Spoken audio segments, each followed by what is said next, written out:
On the 3rd of March, 2009, a survey diver came up from the floor of Ohiwa Harbour, the one bay New Zealand's fishing crews had fought the council for 3 years to keep open, and said a single number into the boat radio that meant the sea. There was all but dead. 18. Subscribe for more true comeback stories like this one. There are far more of them than you'd believe, and I'd love to have you along for the next. The diver's name was Sarah Whittiora, and she'd just spent 20 minutes on her knees in the dark, feeling along a reef she couldn't see. The water was the color of milky tea, visibility maybe an arm's length, on a stretch of seabed that a single lifetime earlier had carried tens of millions of live green-lipped mussels. She counted 18. 18. Say it out loud. That's not a population, that's a rounding error. Whittiora broke the surface, pulled the regulator from her mouth, and didn't say much else. She'd dived this coast her whole career. She knew what the number meant. A reef like that doesn't limp along. At 18, it's a body with a pulse you can barely find. Everyone in the Eastern Bay of Plenty had already written this bay off. Everyone except the men who worked it. For 3 years, the fishing crews had stood in front of the council and refused, flatly, to let them close the harbour to boats. They were bones certain that the fish would come back if they just kept working the water the way their fathers had. That's not what came back first.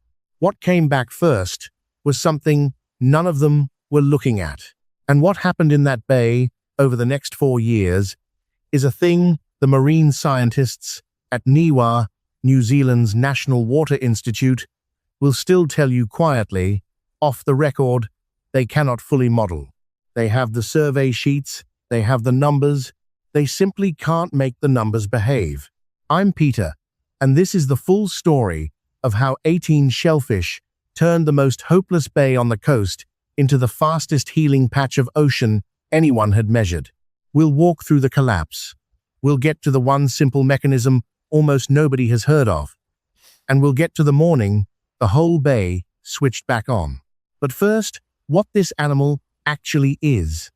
Because you're picturing a snack, something you'd steam open with a splash of white wine. Hold that picture because you have it completely wrong. A green-lipped mussel is not a passenger in its ecosystem. It's an engineer. It builds the very reef it lives on, one shell at a time. And while it's doing that, it works as a living water filter that never switches off. One adult mussel pulls about 350 liters of seawater through its body every single day. It strips out the silt, the algae, the fine drifting mud, and it pumps the water back out clean. A bathtub a day, per animal, for free. Now, set the two pictures side by side. Tens of millions of these small, patient filters, cleaning the harbour around the clock, asking for nothing in return. That is what a healthy Ohiwa reef used to do, every hour of every day, and nobody ever thanked it. And then 18. Something erased them. And it wasn't a spill you could see from the headland. And it wasn't the nets. It was something the fishermen could never have watched coming and fought. The way they fought the council. Something that had been arriving in that bay, slowly, quietly, for 50 years, coming down the rivers. A little more each season, until one day, the water turned to milky tea, and the reef simply stopped breathing. It came down the rivers, not in a rush, not in a single, terrible year. Slow, patient, almost polite. From the 1960s, 2 changes upstream started feeding the bay, a rebuilt harbour mouth, which let the tides scour and shift the sand in new ways, and cleared hill farms on the slopes above the catchment bare earth, where forest used to hold the ground together. Every heavy rain, a little more of those hills washed down, a brown plume bleeding out of the river mouth, spreading across the water. 50 years of it. The mussel beds simply drowned in mud. Shell by shell, the reef that had breathed for centuries went quiet under a grey blanket of silt. By the 2008 survey, 99% of them were gone. With the filters went the clarity, and with the clarity went the fish. Now here's the part almost nobody has heard, and once you see it, you can't unsee it in any murky water again. Take out the filter feeders, and the water thickens. Thicker water lets in less light. Less light reaches the sea floor, and the seagrass that shelters juvenile snapper starts to die. No seagrass, no nursery, no young fish. But it doesn't stop there. Because the murk begins to feed on itself, loose silt, with nothing left to strain it out. Just hangs in the water, blocks more light, kills more grass, and the dark deepens. A runaway loop. Scientists have a name for it. A turbidity trap. Once a bay falls into one, it doesn't drift back on its own. It sinks. That is why Ohiwa was written off. Because everyone who looked at the science reached the same grim conclusion: the only way to break a turbidity trap is to dredge. Scoop the mud out of the whole harbor. Every cove, every channel, a job the size of the bay itself. Impossible money. Impossible scale. So the bay was left for dead. Then, someone tried the opposite. Everyone expected the answer to be a dredge the size of the harbor. Picture the opposite of that. That's what worked. You didn't have to move the mud at all. You had to put the filters back and get out of the way. Because that is what a green-lipped mussel really is. An engineer, a living pump that pushes about 350 liters of seawater through its body every single day, stripping the silt straight out of it. A bathtub a day, per animal, quietly cleaning the very water that was killing it. In 2010, the University of Waikato and the local Ngati Awahapu did something almost absurdly modest.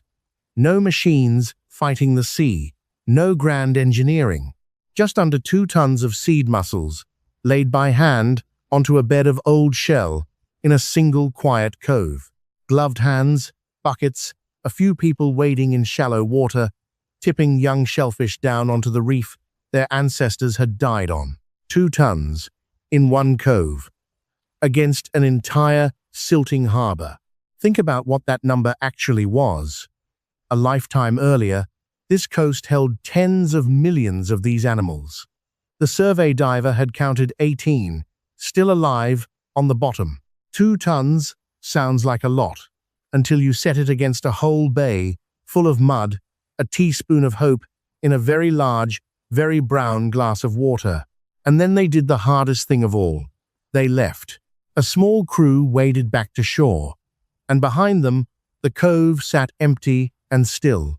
The water, still the color of milky tea. The seeded shell, invisible somewhere under it. Nobody knew if a loop that everyone said needed a dredge could be broken by a handful of shellfish that hadn't even taken hold yet. So they stepped back, and everyone waited. 18 months after they walked away from that one seeded cove, the survey team came back, and they counted. And the lead author would later put a single figure into a 2014 paper and admit, in print, that it didn't add up to the seeding at all. The water clarity had done one thing. But the juvenile snapper had done something no model had predicted. Within 18 months of that one quiet cove being seeded, the water clarity in it had more than tripled. Sunlight reached the floor of the bay for the first time in a generation. By the second summer, a diver hanging over the reef could look straight down and see the bottom clean shell, waving grass, and above it, a shimmering cloud of young snapper thick enough to blur the light. The seagrass, the low green nursery that shelters baby snapper, had crept back on its own. And where there was seagrass, there were fish.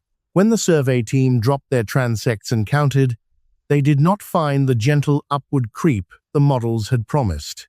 They found 11 times more. Read that number again, 11 times more. From an animal everyone called a snack. The bay had switched back on. That 2014 paper in Marine Ecology Progress Series is where the real puzzle sits. Right there in the data table, 2 tons of seeded mussels, each one filtering its bathtub a day, could clear the water. Everyone accepted that. What 2 tons of mussels could not do was put 11 times the juvenile snapper over that reef in a year and a half. The lead author wrote it into print, plainly. The snapper figure didn't add up to the seeding alone. Something else was doing the work. The reef had begun spawning and spreading on its own new mussels, settling on old shell, far beyond the cove anyone had touched, filtering water no diver had planted. Reefs the survey had never seeded were suddenly seeding themselves by nothing but the tide and the animals. This is the thing the marine scientists at Niwa still, quietly, cannot fully model. And here is what it means. The fishermen fought for 3 years to keep that harbor open. They believed the boats brought the sea back, that the fish followed the men who refused to leave. They were wrong, and it's the gentlest kind of wrong. It wasn't the boats, it wasn't the rules, and it wasn't the money spent on surveys and arguments and dredging plans that never came. The thing that brought the sea roaring back had been down there the whole time, under the milky tea water, quietly rebuilding the water itself. Here's the part I won't dress up for you. I want to be honest about what this does not solve. The mud is still coming down the rivers. Up in the cleared hills, every hard rain still bleeds a brown plume out of the river mouth and into the bay. And if those hills erode faster than the mussels can filter, the loop closes again, and the water thickens back to tea. The medicine is real. The wound upstream is still open. A reef of shellfish can heal a sea. It cannot, on its own, hold up a hillside.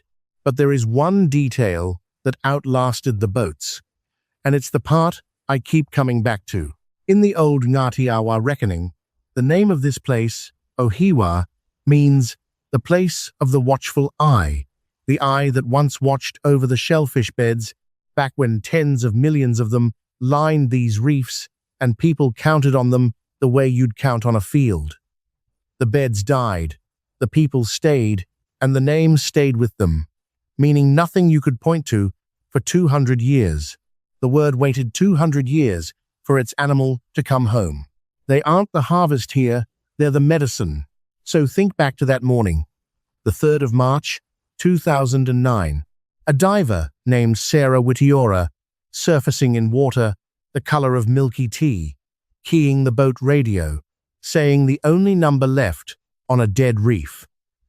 18 live mussels, where there had once been tens of millions. Everyone in that boat heard a funeral. What none of them could have known is that 18 was enough for the watchful eye to open again. If you love these, tell me in the comments. There are far more comeback stories than you'd believe. Subscribe, and I'll take you to the next one. Thanks for watching.